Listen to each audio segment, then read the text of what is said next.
What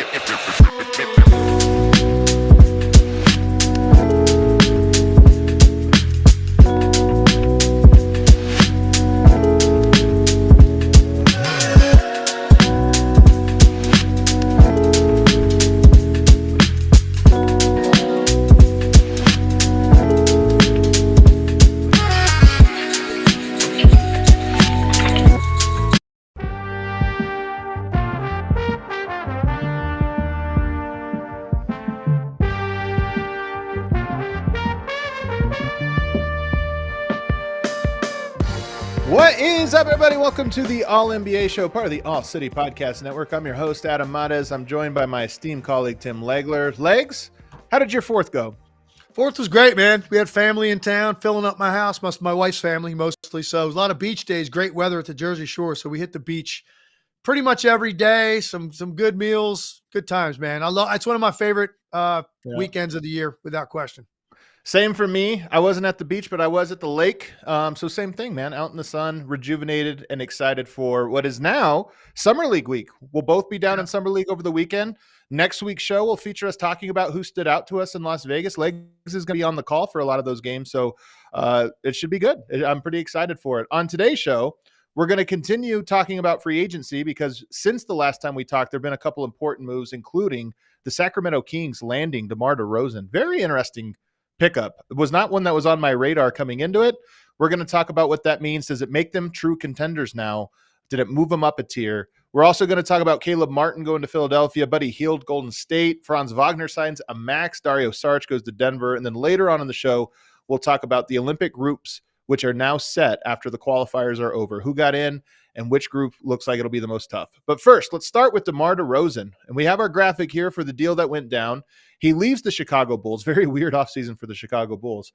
In a three-team deal that will see the Chicago Bulls get Duarte and 2 second-round picks as well as some cash. The Spurs pick up Harrison Barnes and a 2031 pick swap. And then, of course, the Sacramento Kings receive DeMar DeRozan. So the Sacramento Kings have been in this stage, Legs, for the last couple of years where they're on the doorstep of title contention. I don't think they would consider them true title contenders. They were on the fringes. For Harrison Barnes to DeMar DeRozan, that's an upgrade. Is it a good fit?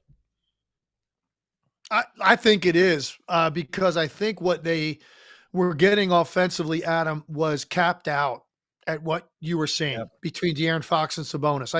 Sabonis has some offensive limitations in his game. As great a player as he is, and nobody works harder.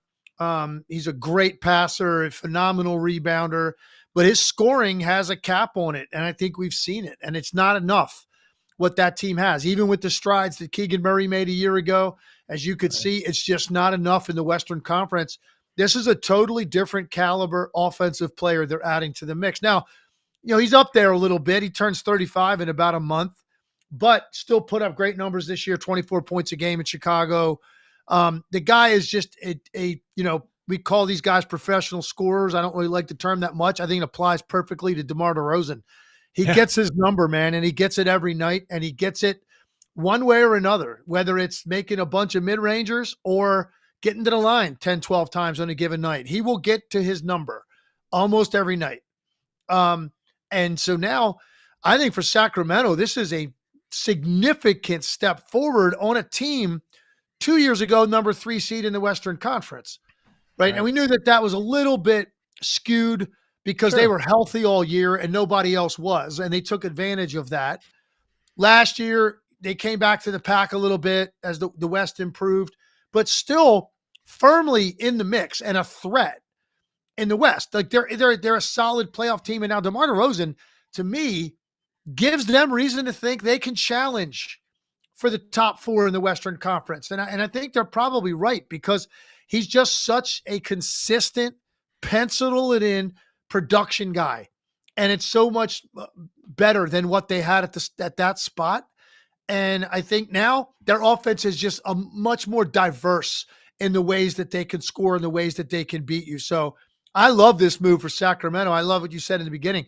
You didn't see it coming, neither did I. This one caught me completely off guard. I did not hear anything about this prior to the news getting released. So credit the Kings. They got it done. He met with Mike Brown. I have a lot of faith in Mike Brown, and I like this team a lot more than I did before this trade.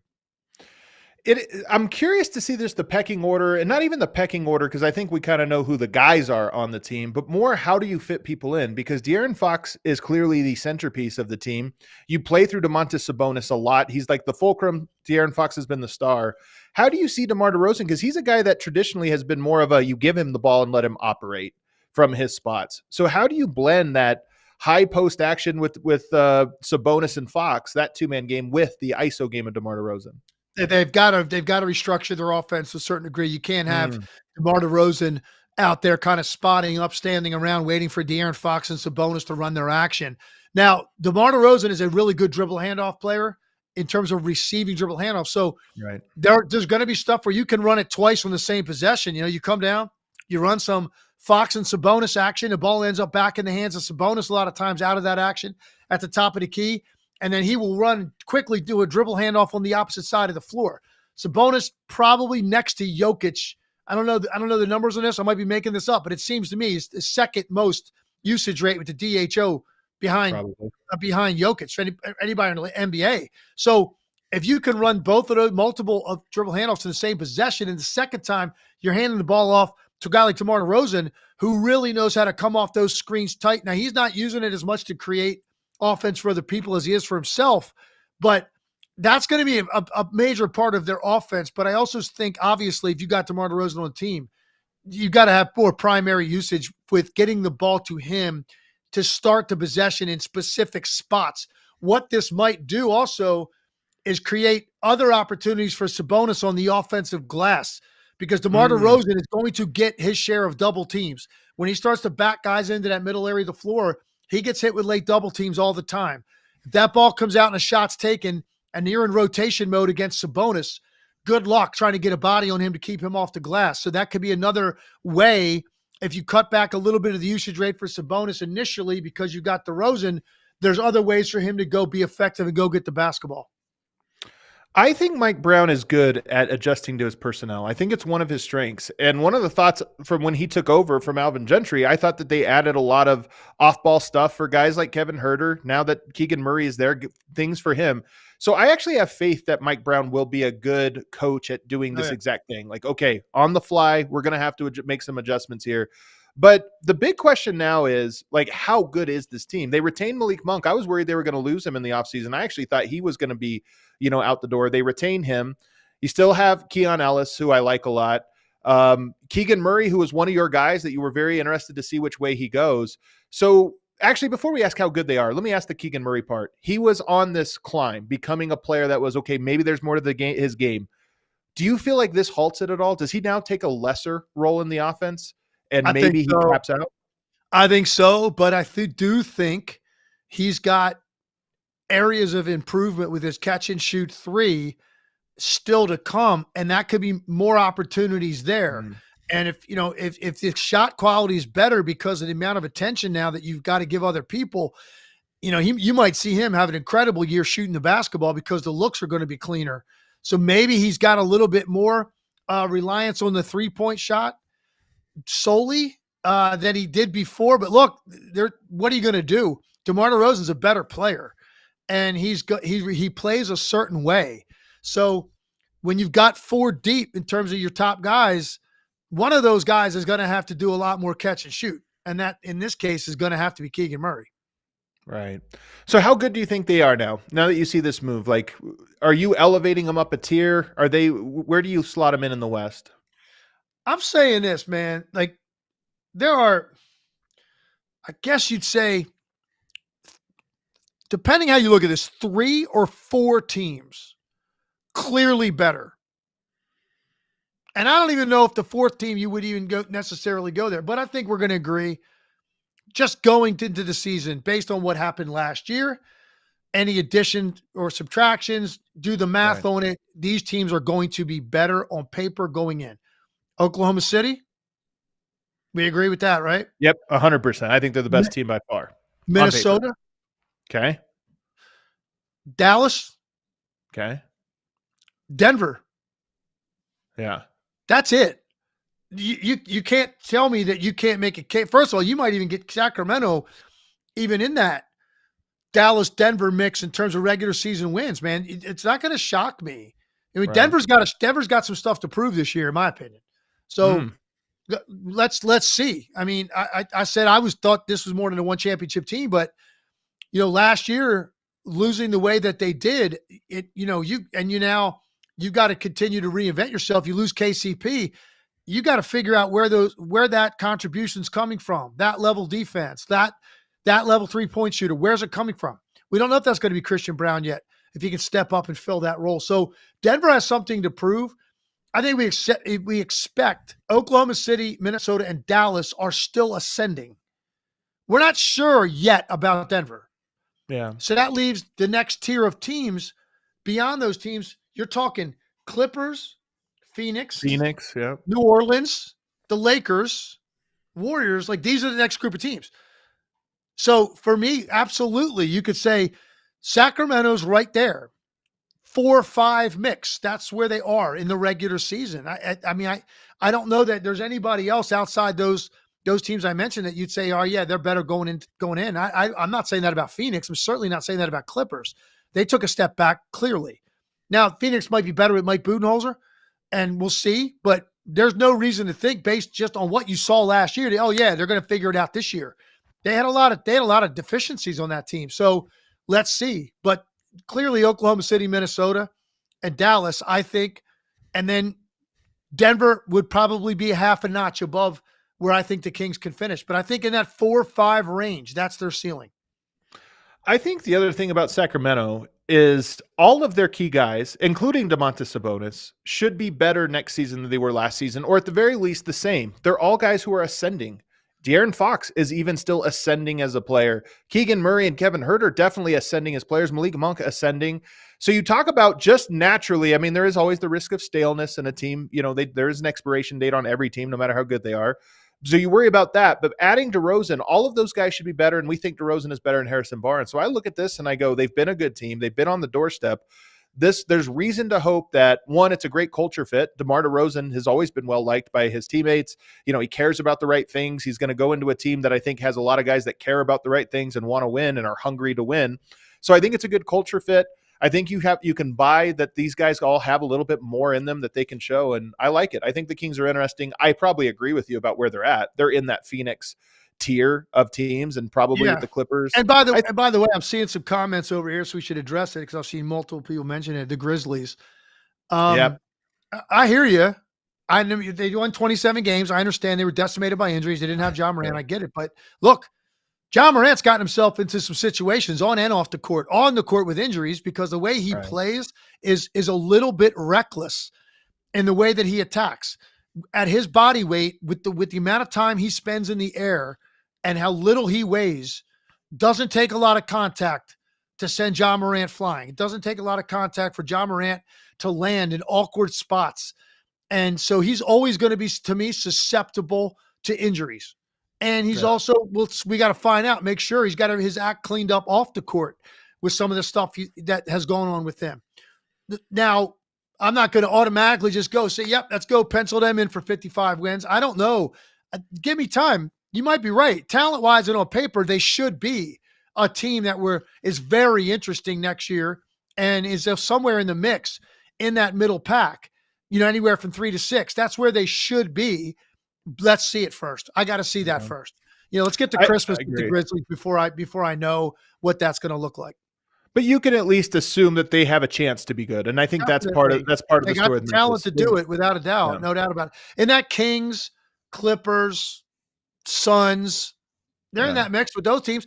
I'm not going to think they're going to be as good as Oklahoma City or Minnesota, or in my view, Dallas and probably Denver. Yeah. I think those are the top 4 teams in the Western Conference, and I don't know what Memphis would do to change my mind about that. Right. Yeah. The other piece of this, real quick, just quickly, the Spurs picking up Harrison Barnes plus a 2031 pick swap with Chicago. The Spurs did not go all in. We talked about maybe they go all in this offseason. They get Chris Paul. You now have Harrison Barnes. These are at least veteran players that know how to play. And they kind of went half in. I think they're going to be better next year. But what do you kind of make of what we see of the Spurs so far and their decision to kind of be like, hey, we're going to slow play this? And what do you think of Harrison Barnes there?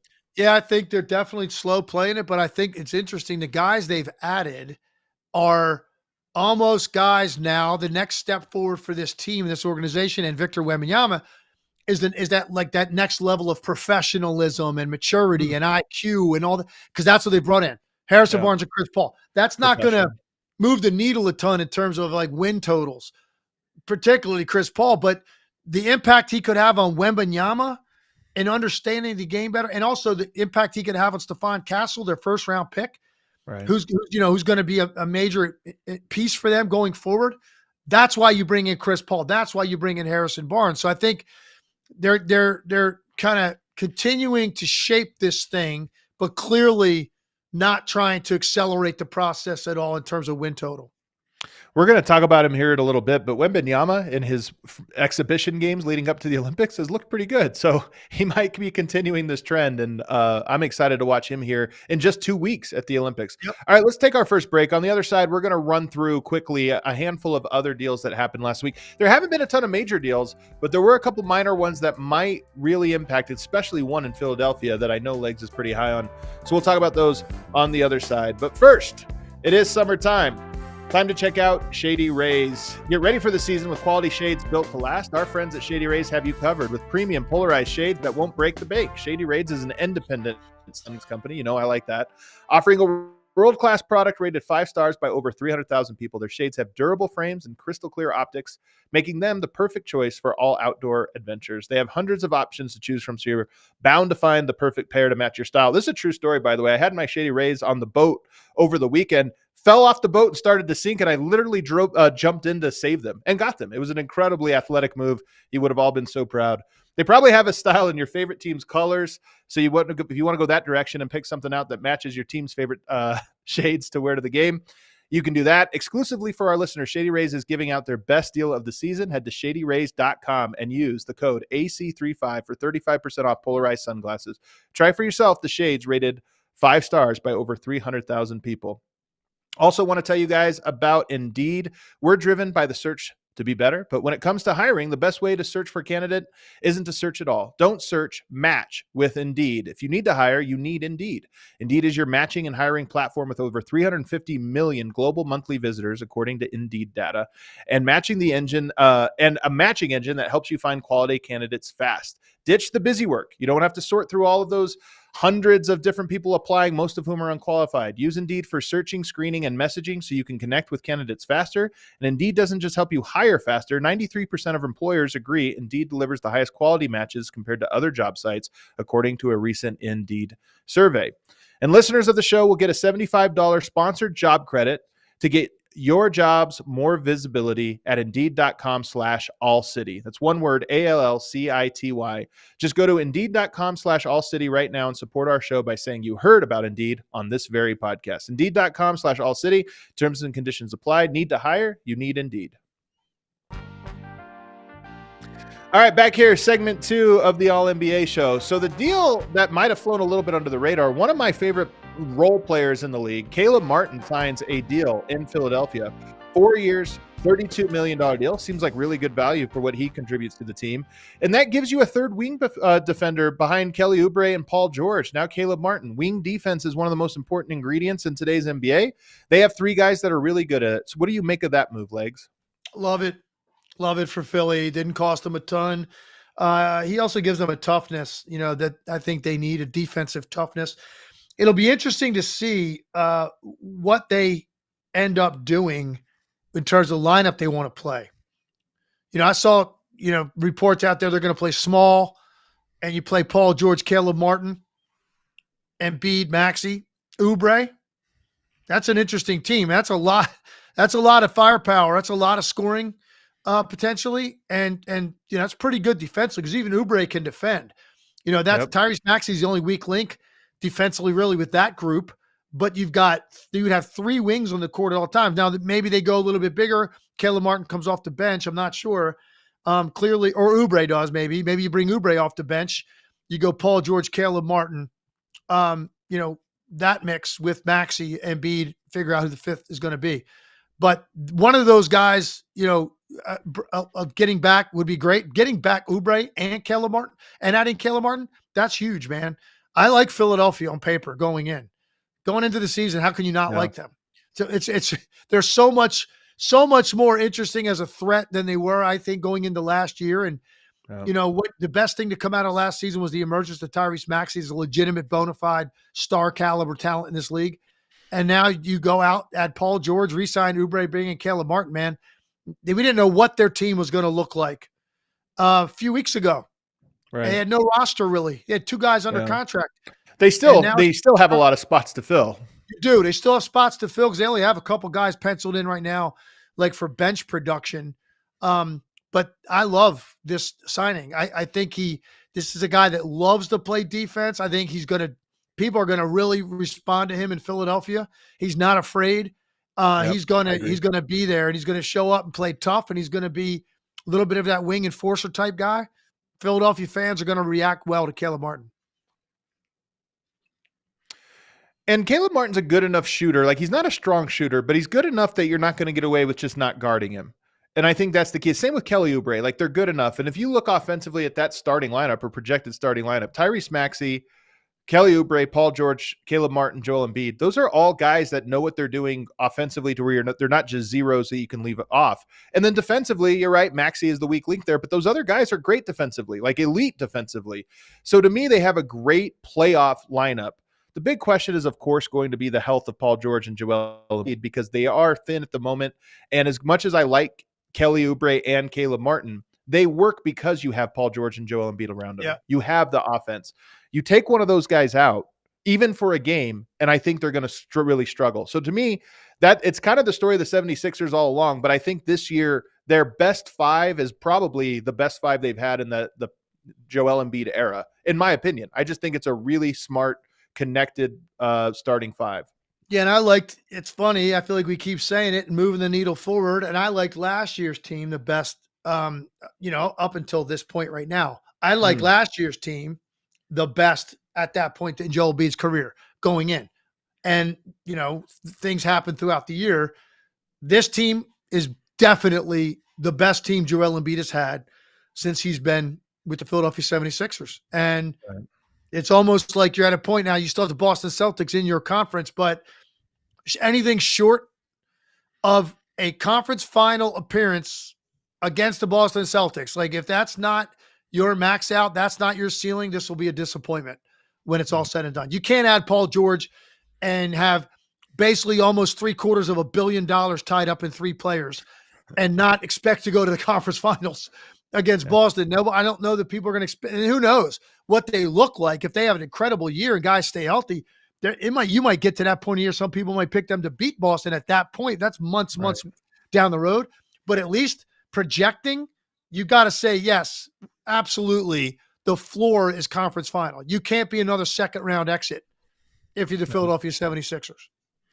Golden State added Buddy Hield. They had a weird offseason. So first of all, they're part of a 6-team trade. We don't even have a graphic for the Buddy Hield deal because it's like 40 pieces in the NBA moving. Somehow every trade combined into one trade to make this deal work. But Buddy Hield's going to Golden State. DeAnthony Melton is also there. They, of course, got Kyle Anderson. So Buddy Hield as a Klay Thompson replacement seems to make a little bit of sense. What do you make of the status of their roster now? Yeah, I mean, I don't know, man. You had DeAnthony Melton and Buddy Hield, and it's just like they're small. They're just small. Like, you know what I mean? Like, I understand you had to replace Klay Thompson shooting, and they try to do that with Buddy Hield. And DeAnthony Melton's only 26 years old, and he guards pretty well, and he's turned himself into a pretty consistent 3-point shooter. Yeah. I don't know that does much for me in my overall view of the Golden State Warriors. How can you think that? I mean, I'm expecting another great year out of Curry. I kind of know what Draymond Green is at this point in his career. But what I said to you earlier about the Warriors a couple weeks ago was, is there another big step for Kuminga? That, to me, is kind of what this whole season is going to be about for them. I'm not going to be surprised by anything else. I don't think Brandon Podziemski has like this 4 gears more. Like, Brandon Podziemski is going to be a really good player in this league. He's going to be a really solid player. Brandon Podziemski's, I don't think, ever going to be a guy that's going to be like 18, 20 points a game. I don't think that's going to happen. So he's like a really smart piece, very versatile combo guard, facilitates really well, can shoot threes. He's an energizer. I kind of know what he is, I feel like. Kuminga, because he's so athletic, he's got good size. I feel like there's still things he could add with his handle, with his mid range. Like there's other ways for a guy like that with that kind of size and talent, athletic ability to add a step or two. Can he do it? And if he does, not saying they're going to challenge anybody, but that to me will make their season a lot more interesting because these pieces to me, they're just like plug and play, more smaller guys. They've had guys like this, and now Lesser they're just guys. that's it. They're replacing these guys, right? They had Chris Paul there. They had Dante DiVincenzo there. They had Klay Thompson there, and you replaced them with other guys the same size. Right. And so the question, will they be more consistent? Will they be better? We'll see. Remains to be seen. But I don't think they did anything dramatically to improve their team. And most of their improvement is going to come from Andrew Wiggins returning to the form that he exhibited in the postseason run when they won a championship, or Kuminga continuing to evolve into a player that adds things to his game that now he goes from whatever he averaged this year. Can you take that to 22, 23 a game? Because you get to the line more, you've got a better mid-range, more consistent with your three. I think he's got the talent to do it. Let's see how hard he grinds it this summer. And just how the pieces fit even next year, what the opportunity is for him. Because that's one of the questions when I look at the roster. I don't even know if it's designed for him, to be honest with you, for him to break out. And that's one of the questions I have. Another move that I'm very interested in, Orlando Magic offered Franz Wagner a max contract extension. Franz Wagner's my guy. The Orlando Magic are my team. Paolo Banchero will be a max guy. I think in today's NBA, you're not going to see a lot of teams go with 3 maxes. And as much as I love Franz Wagner, is Franz Wagner, Paolo Banchero the 2 maxes you have on a team if you think you're going to build a title contender? And do you like that deal for Wagner? Probably. The answer to your question is probably not. I like Wagner a lot. If Wagner was your 3rd best player, I really like that team. Yeah. You got they're the only team in the league whose top 2 scorers were 6'10" and up. And Wagner is a better player than I thought at the NBA level. I'll be the first to admit it. And I said that beginning of the year last year, he got off to that great start. I didn't know if that, I was like, what am I watching right now? He was like their end of game ISO player. And I was like, well, that's not good enough for the Magic. Turns out he's better than I thought. And Banchero's the real deal. I mean, that guy's a stud. He's a franchise type player. But you think to your point, if you're going to have 2 maxes, you almost feel like that other max needs to be more of a 1-2 or a 1-2-3 type player, right?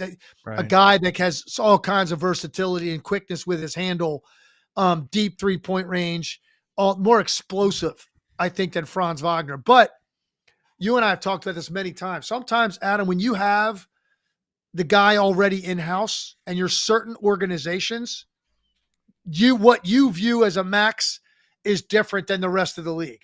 Yeah. Because you can't take a step back by not doing that, right? Because they're not going to get big-time free agents. I'm talking about really game-changing type free agents. Those top 4 or 5 guys every summer that are free agents. Their track record is not getting those guys. So as an organization, and if that's the case, you got to reward the guys you already have in-house, and that's what they did. And I get why they make the move, and he's a very good player. But if I'm answering your question literally, probably not good enough if that is your second max. And this is my fear for Orlando because I love this team. And I think that they probably have 2 more years of climbing, where they get better over next year. They'll be better than they were this year. And the year after that, I think, is another year they stand to get better. But when you talk about the arc of a young team, a young core that stays together and grows into a champion, this one feels to me like there will be a ceiling on it. And I hope I'm wrong because I love watching them play so much. But that's exactly right, that 2 forwards as sort of your 2 max guys is a tough formula. As great as those 2 guys are and as great as they fit together, we'll just have to see how that plays out. The last one I have for you is Denver signing Dario Saric. They give him a 2-year, $10.6 million contract here. There is a player option on the 2nd year of that deal. Dario Saric is one of these players to me, Legs, that in the right environment and in the right style of play, I think he's a phenomenal player. Needs to be kind of a fulcrum, a guy you play through. He's a great passer. He's smart. He's unselfish. He does a lot of things.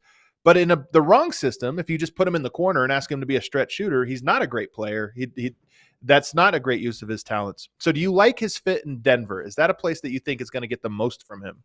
I like that. I like this location landing spot for Dario Saric more than any other landing spot in the Mm, NBA, because of the way they play. You just described it. He is a great dribble handoff screener, yeah. and reading out of that where to go because he can pop out of that and shoot threes fairly effectively. He's a phenomenal passer.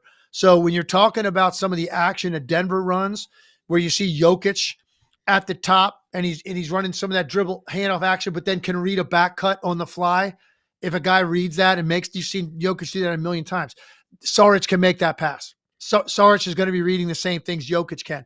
He's incredibly smart. I mean, he doesn't do much for you. It doesn't elevate your athleticism overall collectively as a team.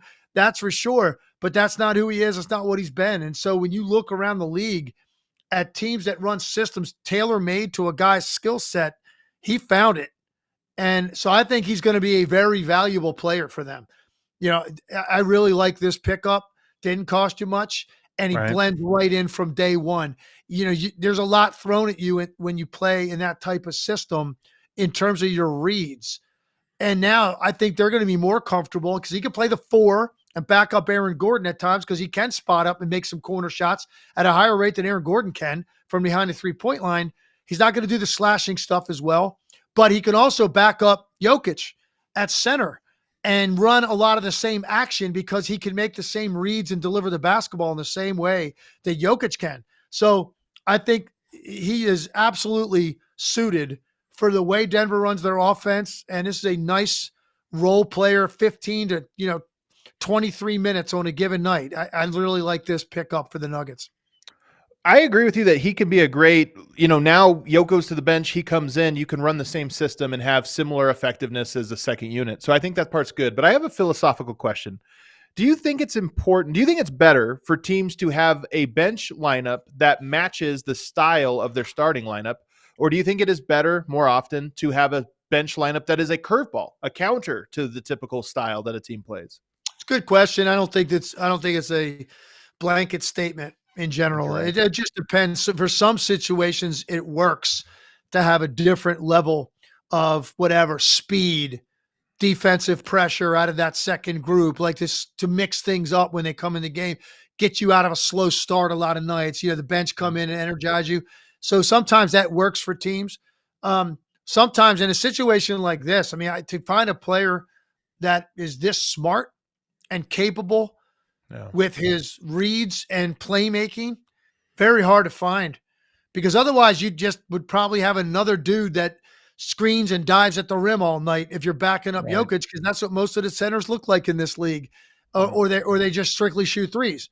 Saric can do more than that, man. He's really good with the ball in his hands. And so I think that's probably why he was attractive to them. This is nice because we don't have to cater anything to him. He's going to be able to fit into what we do. Yeah. All right, let's take our final break. On the other side, I want to talk about something I'm very excited about, the Olympics. The Olympic pool play has been set. The group stages have been set, and there's one group that is a killer. All 4 teams in the group are absolutely good. We'll get to that on the other side and give our early impression about the Olympics. But first, let me tell you guys about FitBod. What are your workout essentials? For me, headphones for sure. I've got a foam roller that I always use. Older I get, I have to stretch for like 15 minutes before I start working out. I got a water bottle. I've got a stretch band. But whether you're a seasoned gym goer like myself, or maybe you're just starting your fitness journey like legs, the essential workout you really need is FitBod. It's a fitness app that customizes each workout based on your goals, based on your body type, based on where you are, what equipment you have. If you're in a hotel room and there's only some dumbbells and maybe one machine over here, you can let the app know, hey, this is what's available to me. I want to get a good chest workout in. And they'll use what's available to you, what your goals are, what kind of workout you're getting into, even the time frame. You tell them, I've only got 35 minutes to get this workout in. It'll customize a workout for you to make your workout efficient and to make sure you're doing what you need to do. It's a really cool app that uses a variety of tools to track your growth, to give you advice, and to just give you, to help you reach your goals as quickly and healthily as possible. So add FitBod to your workout essentials. Join FitBod today to get your personalized workout plan. Get 25% off your subscription or try the app free at fitbod.me/allNBA. That's FitBod, FITBOD.me/allNBA. You get 25% off of your subscription. Also want to tell you guys about BetterHelp. When life goes so fast, it's important to take a minute to celebrate your wins and to make some adjustments for the rest of your year. Therapy can help you take stock of your progress and set achievement goals for your next 6 months. So whether you're trying to switch careers, maybe you have a big life decision coming up and you just want to talk to somebody that's experienced and can maybe help you think about things differently, you want to give BetterHelp a try. It's entirely online, designed to be convenient, flexible, and suited to your personal schedule. Just fill out a brief questionnaire to get matched with a licensed therapist. But here's the kick. You can switch therapists anytime for no additional charge. So if you get you get paired with somebody and it's, you're not necessarily vibing with them for whatever very reason, you can switch, no charge, no hassle. Just using the app, you can switch and they'll pair you with somebody else. So take a moment, visit betterhelp.com/allNBA today to get 10% off of your first month. That's betterhelp, HELP.com/ALLNBA. All right, Legs, final segment here of the All-NBA show. If you guys are watching live, hit that like button for us. If you're watching a little bit later, be sure to subscribe so you don't miss out. We got shows coming up next week talking about the standouts that we'll see up close and personal in Las Vegas for Summer League. And then, of course, the Olympics after that, which I'm very excited to cover some of these big games. And speaking of the Olympics, we have group play officially set after last week's qualifiers. Group A, Australia, Greece, Canada, and Spain. Greece made it in the qualifiers behind a heroic effort from Giannis Antetokounmpo, beating Croatia in that, a very highly contested game. Group B features France and Germany, as well as Japan and Brazil. Group C, Serbia and the U.S., along with South Sudan and Puerto Rico, who made it into the qualifiers. Also sort of an upset, beating Lithuania behind Jose Alvarado having a pretty great performance. Group A, though, Legs.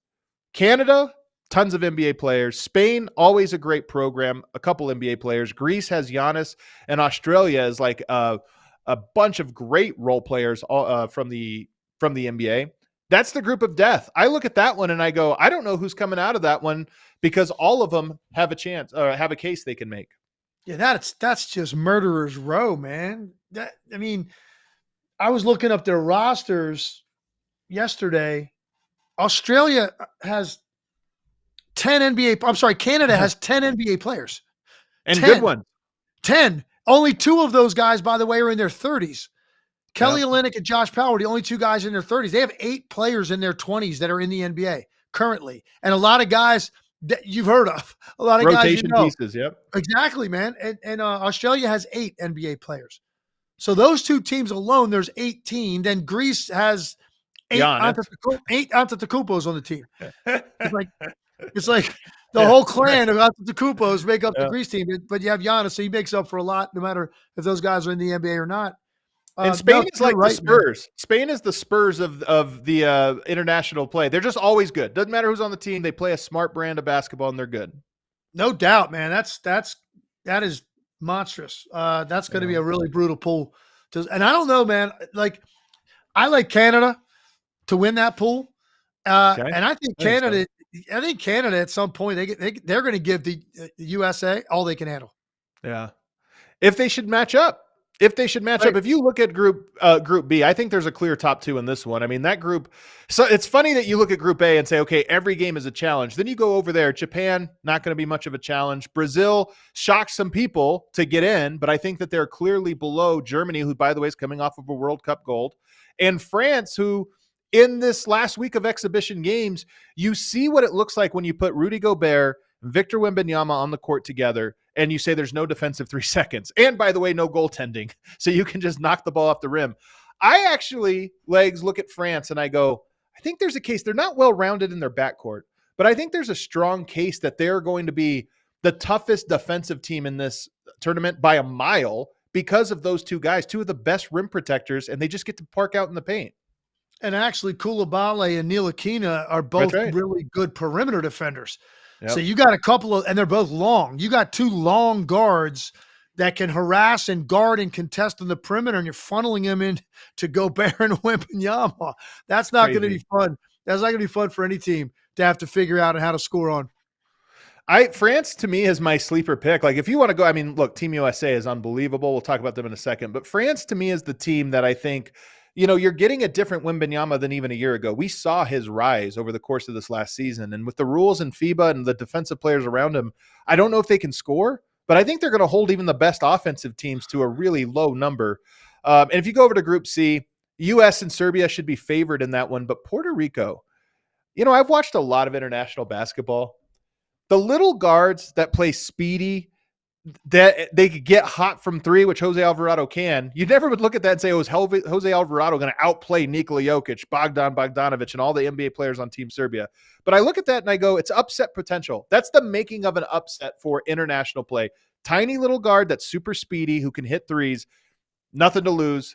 I look at that one and go, I think I know who comes out of that group, but Puerto Rico could play spoiler. Yeah, I hear what you're saying. I like them too, man. It's a level of annoyance that they give you with their speed and their just like relentlessness that can be a factor. And look, there's a lot of pressure in this and you've seen it time and time again, particularly when it comes to Team USA. If they don't put a team away by like middle of the third quarter, it starts to get tight, man. You feel the weight of it. Even though by now we understand the gap's not as big and we've lost games in these competitions. So it's not like this shocking thing anymore when we would lose a game. And it was like, oh my goodness, in 1988, not winning the gold medal. And that led to the dream team. They're like, okay, is this how it's going to go? Then we're going to go ahead and show you what it looks like when we send our best guys. So, we've lost games since we started sending pros. It's not shocking anymore, but the pressure's still there. Especially this group of guys, like you don't want to be that group that doesn't come home with the gold medal. So if you're in a tight game mid third quarter against some team that's going to make their year, because that's one thing about these international competitions, man. I just feel like it's so much more meaningful to the other teams in terms of like, I just feel like it does. Cause the NBA guys are like, and look, I understand there's these NBA players on these other teams as well, but there's a sense of national pride with this stuff that comes with those teams. I think that's lacking a little bit with us when it comes to the Olympics. With this superstar lineup we put out there, with the amount of money that these guys have made throughout their careers and pretty much have all cemented. These guys are all going to the Hall of Fame. And, are they champions already? A lot of these guys. So it's like you have to have this state of readiness to participate in this. And if you're not there and some team that you're supposed to beat is hanging with you and you're 3 quarters into the game, man, it's a lot of pressure on the shot making in the fourth quarter. So I look forward to it. This is going to be a very fascinating competition. But that group A, I think you're right. That's going to be some wars coming out of there. Yeah. Let's talk about by the way, real quick.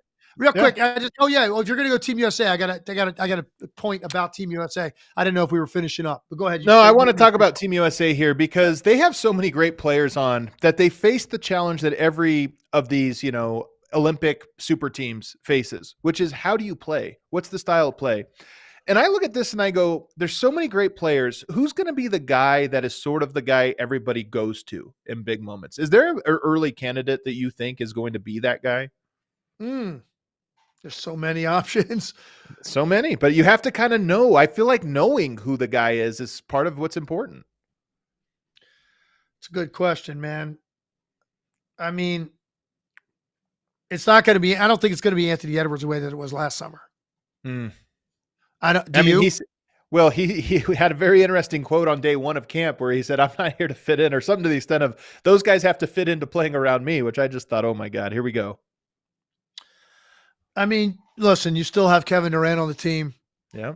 Who can get he can get a bucket against anybody on earth at any given time. You still have him, right? Curry, that's more like a lot of times off ball action. Yeah.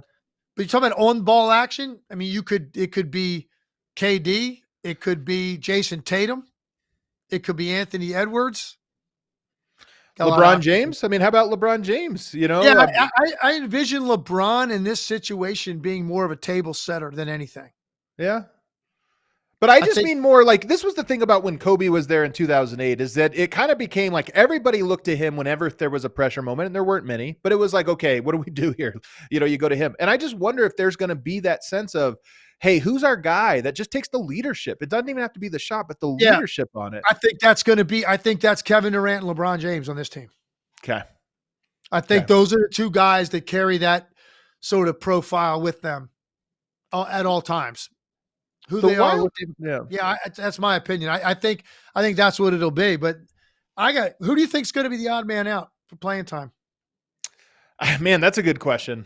Because I'm curious to it hear. happens every single Olympics. Yeah. Can't play all these guys. Yeah. Do you think it'll be Halliburton, Probably. Honestly, Drew Holiday, Kawhi? Kawhi's an interesting one. Is Kawhi going to play? He's the one that I don't even know if he's going to play. Yeah. We'll have to wait and see who actually ends up making the roster here. But Kawhi, I think Halliburton for sure. It's a good experience for him, but he's the guy that you look at and say, okay, he's on the come up. That's a guy that probably needs a little bit more. The guy I was kind of curious your take on was Joel Embiid, because Joel Embiid might be the best scorer on the team. And he's so dominant in the way that he scores. But I also just wonder where he fits into the dynamic of it. Like, is he a guy you start playing through?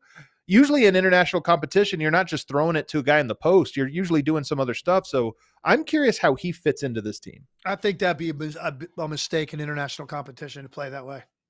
Personally, I think that'd be a mistake to play that way. I think they probably would regret that. He can obviously score on anybody.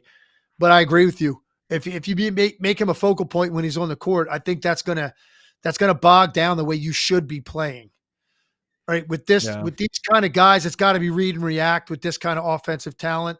Less so kind of waiting for somebody to draw action and then kick out and play out of that. I think that you could get yourself some trouble playing that way. Yeah. Did you have another candidate for who you think's the odd man out? I think it would not shock me if it was Halliburton. Some of these guys that go through it for the first time too, and there's just how, like, with all these other guys we're talking about that are like they're ball dominant scorers first. Yeah. Unless he's just a guy. All he's trying to do is push pace and get assists. Yeah. Like that's all he's out there to do is make sure the pace gets pushed, and maybe they utilize him for that. I think though there are so many guys that get their hands on the ball are going to attack immediately and go in scorer mode. Halliburton to me could be the guy that could get lost in the shuffle a little bit on this team. Who's the wildest guy that could be lost to the shuffle? Again, there's not that they're not going to play. It's just that you usually have a top 6 guys, and then you have some other guys who just fill in. And I'm looking at it. Is it possible Steph Curry gets pushed aside? You already have a ton of 3-point shooters, and some of which, like Jason Tatum, are two-way players. So do you need Steph shooting less than you typically do on a roster where you I don't know, man. The only thing about that is, has Curry played on an Olympic team before? I believe so. I think he was on the quote-unquote B team back in 2010, I think it was. Okay. But I'd have to look it up, or 2012, one of those ones. That's a good question, man. And how much, to what extent are some of these guys have been around forever, they're upper 30s? Are they going to want to really, are they going to defer to some of the younger guys a little bit just because, they're like past that point, man. They want to be part of this. They want to win a gold medal. They certainly want to. Or am I dead wrong? Is it the opposite? That those guys still want to say, you know what? Remember who we are. And this is what better way to like sort of stamp the end of your careers, or nearing the end of your careers, than to go out and be spectacular. These older guys, the Durants, the LeBrons, the Currys, the Kawhis of the world, guys that have done all that they've done in this league, all champions, all winners, multiple times, go out there and really kind of cement, like, okay, this just so everybody can remember us. Like, this is something we're going to do historic on this team. I could be wrong. I think they could go either way, and it wouldn't surprise me. It's wild when you look at how stacked this roster is. When you just go through it, that somebody like a Drew Holiday, a Devin Booker, an Anthony Edwards, Jason Tatum, those are guys that are probably not like top 3 or 4 guys. They might still play a lot of minutes, but you look at it and go, those guys might be the 7, 8, 9, 10th man on this roster. And those guys are all superstars. And it's interesting. There's a point over here talking about Booker, and I see somebody made a point. I think it's a pretty good one. If you think about it, Booker is like the guy you'd look at and say, there's nothing that Booker does better than everybody else on the team. Yeah. And I feel like I could almost say that about every guy. Yeah.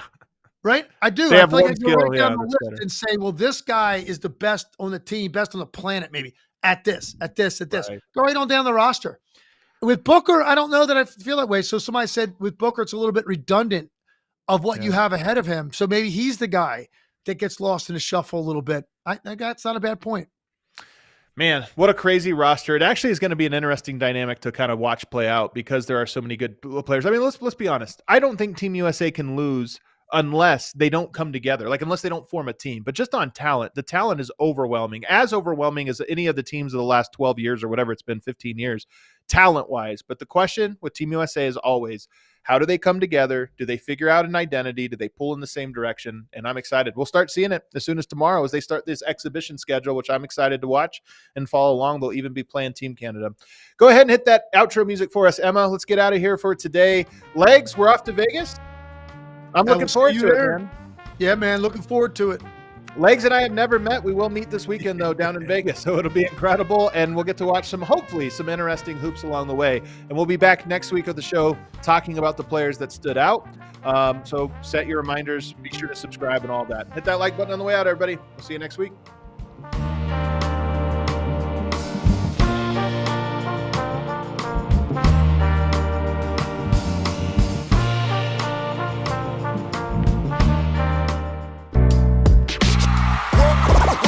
Silly like the mayor.